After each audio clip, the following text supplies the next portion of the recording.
oğul mumcu kiya û çima hat kuştin. Di derbarê dîro komisyona PKK ya çil salî da gelek xalît tarî hene nehatine ronîkirin. Rastiya dîroka PKK tê veşartin. PKK dîroka xwe tenê bi gotinên wekî jîriya ap û a mezin, qehremanî, berxwedan û qurbanîdan vedibêje. Ne tenê PKK, dewleta Tirk jî rastiyên dîroka PKK vedişêre. Ev yek PKK wekî rêxistinekê ku tenê ji aliyê hêzên dervede tê bikaranî nîşan dide. Gelek kesên ku dixwastin têkiliya Öcalan û Mîtê lêkolîn bikin û damezirandina PKK vekolin rastî gefan hatine, an jî gelek ji wana hatine kuştin. Hind ji wan ji aliyê dewleta Tirk ve û hin jî ji aliyê PKK ve hatine tunekirin. Yek ji wan nivîskarên navdarên Tirkiye Oğur Mumcu bû. Nivîskarê navdar Oğur Mumcu di 24 Sibata 1930 da ji ber teqemeniya ku tu wesayîta wî de hatibû biçîkirin, teqiya û li ber deriyê mala xwe jiyana xwe ji dest da. Di navbera mirina Oğur Mumcu têkiliyên PKK û Mîtê da peywendiyeke girîng hebû. Ji ber ku beriya mirina Mumcu demekî kim gotibû ku di destê wî de delîl û belgeyên mezin hene ku Abdullah Öcalan endamê Mîtê ye. Wî ragihandibû, wê di demekê nêz da pirtûkekê weşînew û têda diyar bike ku Abdullah Öcalan çawa bûye endamê Mîtê. Ew da bazirganiya tiryakê jî ronî bike. Lêberî ku ew vê yekê bike, hat kuştin. Oğur Mumcu di sala 1942 da li bajarê Kırşehîrê yê ser bi Tirkiye ve ji dayîk bû. Ev kesekî rewşenbîr lêkolîner û rojnamavan bû. Zanîngeha hukûqê qetandibû. Em dikarin wî mirovî wekî netewperestekî Tirkê çep bi nav bikin. Kesekî zêde hesab û kitap nedikir. Lê tenê wî dixwast Tirkiyeyekê wekî dewletekî hûqûrnas û adil were bi rê vebirin. Lê Oğul Mumcu piştî sala 1988 li ser pirsgirêka Kurd rawistiya dît ku li pêşiya çareseriya pirsgirêka Kurd astengiyeke mezin heye. Têkiliyên rantê yên di navbera beşek dewletê û beşa desthilatdara di nava PKK da dîtibû û gav bi gav dest bi deşifrekirina wan peywendiyan kiribû.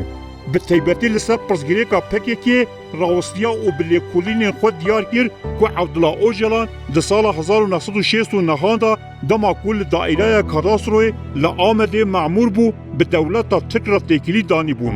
Oğul Mumcu yekem kes bû ku eşkere kir bavê hevjîna Abdullah Öcalan Kesile Yıldırım endamê Mîtê ye. Piştî îfadeya Oğul Mumcu Abdullah Öcalan jî neçarma ku bibêje xezûrê min endamê Mîtê ye. Oğul Mumcu di salek beriya mirina xwe da 303 quncik nivîsandin. Ji wan 158 gotarên ku di navbera 2 Şubat'a sala 1992 û 24 Çile 1993 da hatine weşandin li ser PKK û APO bûn. Di rojên dawiyê yên sala 1992 da ji birayê xwe yê mezin parêzer Ceyhan Mumcu ragot ku ew ê lîsteya navên sîxurên di nava PKK da di pirtûka xwe ya nû da biweşîne. Oğul Mumcu lêkolîn li ser Abdullah Öcalan dikir. Ew di babetê endametiya Abdullah Öcalan da ya bi Mîtê ra gihişt bû xala dawiyê. Tenê belgeyek dawî mabû ku Oğul Mumcu dixwast xwe bigihînê. Ew jî belgeya girtina Abdullah Öcalan a di 7 Nîsana sala 1972 de bû.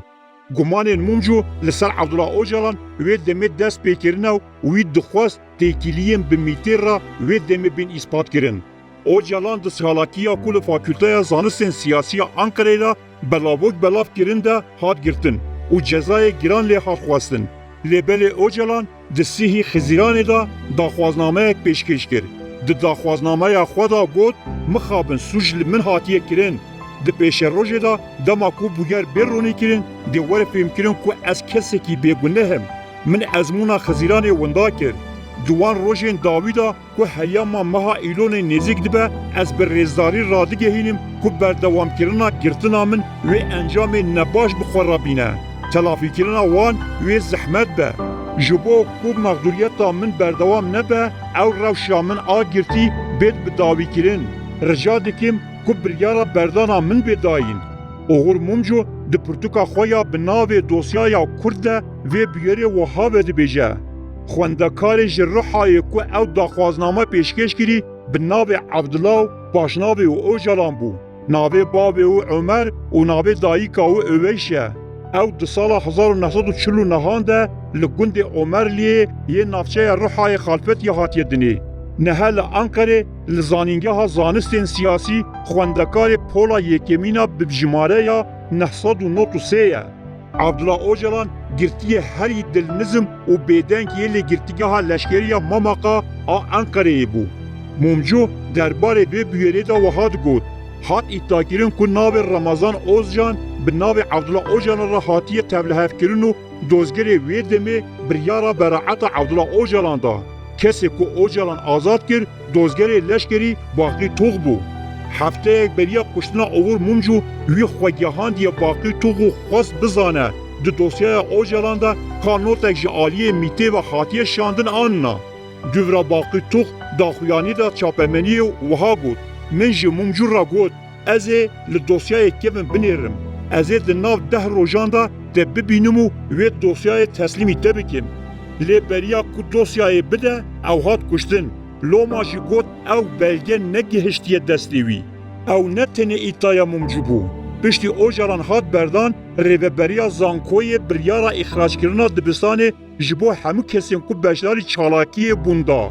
Lêbelê li aliyê din, Abdullah Öcalan te ne cezayê şermizarkirinê lê hat birîn û xwendina xwe berdewam kir.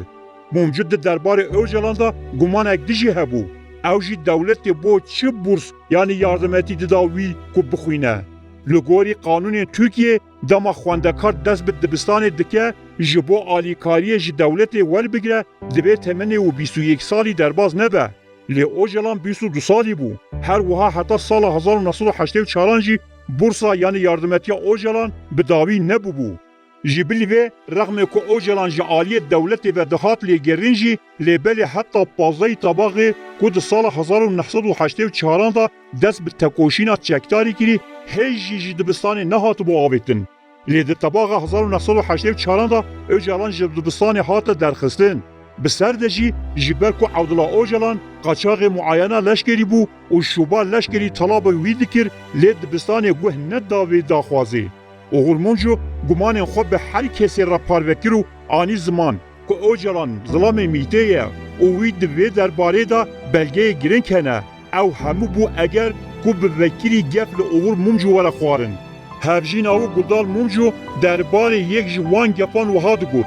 Berî Oğul Mumcu bê kuştin, müsteşarê mîtê Teoman Koman rojnamavan dawetî daîra mîtê kirin û ew gerandin. Wê demê dibêje yek ji we rojnamavanan wê were kuştin. Di wê demê da di çapemeniyê da jî vê peyvê cih girt.